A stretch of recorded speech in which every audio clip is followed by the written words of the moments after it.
ఎన్నో ఆరోగ్య ప్రయోజనాలున్న నల్లేరు పచ్చడి అయితే ఎలా చేసుకోవాలో చూద్దాము. ఇది మన ఆయుర్వేదిక్ మెడిసిన్‌లో ఎక్కువగా యూజ్ చేస్తారు. ఇది మన ఎముకల్ని చాలా దృఢంగా చేస్తుంది. అట్లనే విరిగిన ఎముకల్ని చాలా తొందరగా అతికిస్తుందనమాట. దీనిలో కాల్షియం గానీ, ఫైబర్ గానీ చాలా ఎక్కువగా ఉంటాయి. సో, ఫస్ట్ అయితే వీటిపైన ఉన్న పొట్టు అయితే మనం తీసుకోవాలనమాట. ఈ పొట్టు అనేది నార్మల్‌గా తీస్తే మన చేతులు అనేది చాలా దురద పెడతాయి కాబట్టి చేతులకు ఆయిల్ అప్లై చేసుకొని మాత్రమే మనము దీనిపైన ఉన్న పొట్టు తీయాలి. ఆ తర్వాత శుభ్రంగా కడుక్కొని వీటిని చిన్న చిన్న ముక్కలుగా కట్ చేసుకోవాలి. ముక్కలు కట్ చేసేటప్పుడు అందులో వచ్చే నారనంతా కూడా తీసేయాలన్నమాట.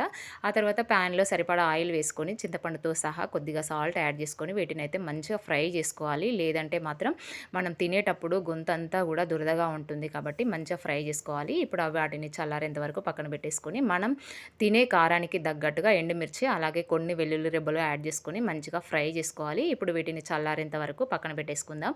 మనం ముందుగా ఫ్రై చేసి పెట్టుకున్న చింతపండు అలాగే నల్లేరు ముక్కలు, అలాగే మనం ఫ్రై చేసిన వెల్లుల్లి రెబ్బలు, కొద్దిగా జీలకర్ర యాడ్ చేసుకొని వీటిని మెత్తగా అయితే మనం మిక్సీ పట్టుకోవాలి. ఆ తర్వాత మనం ఫ్రై చేసి పెట్టుకున్న ఎండుమిర్చి కూడా ఇందులో యాడ్ చేసుకొని మన టేస్ట్‌కి తగ్గట్టుగా కొంచెం అవసరం ఉంటే సాల్ట్ యాడ్ చేసుకొని వాటినైతే మెత్తగా మనము మిక్సీ పట్టి పెట్టుకోవాలన్నమాట. అదే ప్యాన్‌లో మనకు ఆయిల్ ఆల్రెడీ ఉంది కదా! ఇంకొంచెం ఆయిల్ అనేది యాడ్ చేసుకొని ఆయిల్ అనేది వేడైన తర్వాత జీలకర్ర, ఆవాలు, ఎండుమిర్చి, కరివేపాకు అలాగే కొద్దిగా పసుపు ఇవన్నీ ఫ్రై అయిన తర్వాత మనం మిక్సీ పట్టి పెట్టుకున్న పచ్చడిని ఇందులో యాడ్ చేసుకోవడమే అనమాట.